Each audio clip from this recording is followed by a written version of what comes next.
headline of the year. And Chad, you get to start this one. Open the envelope, please, All sir. right, here we go. Headline Headline of of the the year. year. I'm very intrigued in what I love David the sound selected. effects we've got going on for this show. We've Here got we go. actual envelopes Oh, opening. all right.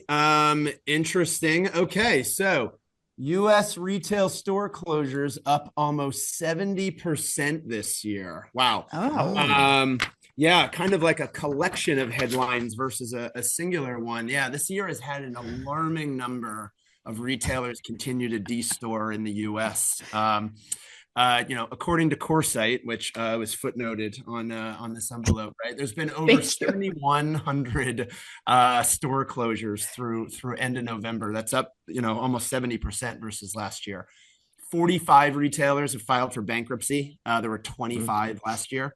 And a lot of these companies, had years of just store proliferation only to see their value proposition threatened by a lot of channel blurring occurring in retail more broadly, and are now scaling back in order to reset and really align on kind of strategically where they're going to compete. So you have discount players like Family Dollar, 99 cents, Big Lots, the whole pharmacy retail space, right? CVS, Yeah. Walgreens, and Rite Aid all alone. Even the convenience store chain, 7-Eleven, to a lesser extent, Circle K. And then, some fashion brands, Rue 21, among others, right? Those are really the areas kind of driving it. So it's a real sign of struggle, but, indicative of this cumulative retail network, which is, very overstored and is going through some, level of course correction. Yeah, that's a really interesting one, especially because I feel like we're also starting to hear about more stores rethinking or reinvesting for 2025 in their store experiences. So yes, closing some down, but really getting hyper focused on what they're going to do to make the stores that still exist really worth driving traffic to. Great pick, Chad and David. Let's go to you, Dave Ritter. What's your headline of the year?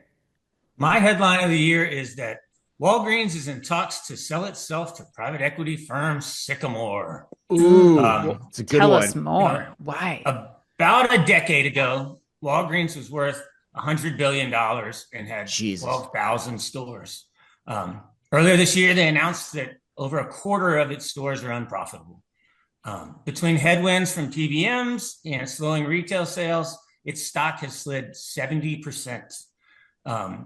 I think if this is a follow-on to Chad's point about the kind of winds of change in certain segments of the industry, but for Walmart or for Walgreens to offer themselves up for sale to a private equity firm is pretty insane. Yeah, definitely kind of indicative of what we were talking about earlier with store closures. Just, the times for those businesses are changing, especially with a lot of retailers moving into online pharmacy this year too, stealing some of that share. That's a great one, Dave. Chris, I want to hear yours next. You want to hear mine? Retail headline of the year. Yeah. I don't think mine's as good as Dave's actually. So, and I've actually been wondering if we should vote at the end of like who had the best pick. But right now Dave gets my vote, but I'll share mine just in case somebody else likes it. They want to pick it over Dave's. But mine is that Amazon walked away from its just walk out technology in its grocery stores and in place of smart carts too. I think that's an interesting angle to the story. The computer vision system, it held so much promise, and it still does in my opinion, but the walkout angle, just consumers don't care about it. That's what we learned about it. It's not that big of a differentiator to make the investment in the technology work. You have to get something else out of it, which I think we'll start to see, but we'll start to see it come through different manifestations of it, like robots in store or other applications of cameras throughout the store. For Amazon, it's going to work in stadiums like the video you just shot out at Lumen Field and you just released this weekend. For those that haven't seen it, it's going to work in environments like that, environments that are high throughput, hard to staff. But at the end of the day, no one cares about just walking out in a grocery store. Yeah, Chris, who were we talking to this year? I remember we did an interview with somebody, and I remember you specifically calling out, like, if they changed the name from just walk out technology to like just strictly like computer vision for inventory accuracy, like that would be that in itself is like, that's the technology angle. It's just the wrong focus or wrong emphasis. Right. Yeah. Right. I think it was a Fast Five, weekly Fast Five. Might have been with Ben Miller or Joe Laszlo too. I don't remember, but yeah, no, that was the point. Yeah, it's like I think they just marketed this thing the wrong way, honestly. And then you don't also need the degree of accuracy that you need to actually make sure that the transactions are happening the right way too. So that's got to be cheaper as well if you were to pitch it that way. But I don't know, Ann. What was yours though?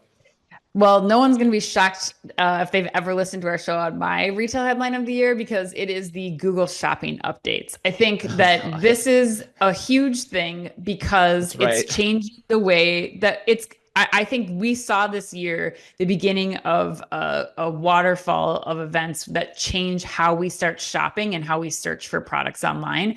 And yes, you have other retailers, Walmart's doing this. You have other AI platforms like Perplexity and OpenAI that are also, really enabling language-based search. But I think that Google still owns so much of search. They're still the first place that we go as consumers when we're looking to find something. And then now you add in Google Lens as a secondary option using the visual search and large language-based search. I think this is a huge, huge component to how we're going to be shopping in 2025 and beyond. Plus, you also add in some of the other things that they've added, like tracking information at the top of your Google or your Gmail inbox to know exactly when products are coming, and real-time pricing display and availability on that first search page when you're searching for something. I think we have to give huge kudos to Google this year for these strides that they've made in shopping.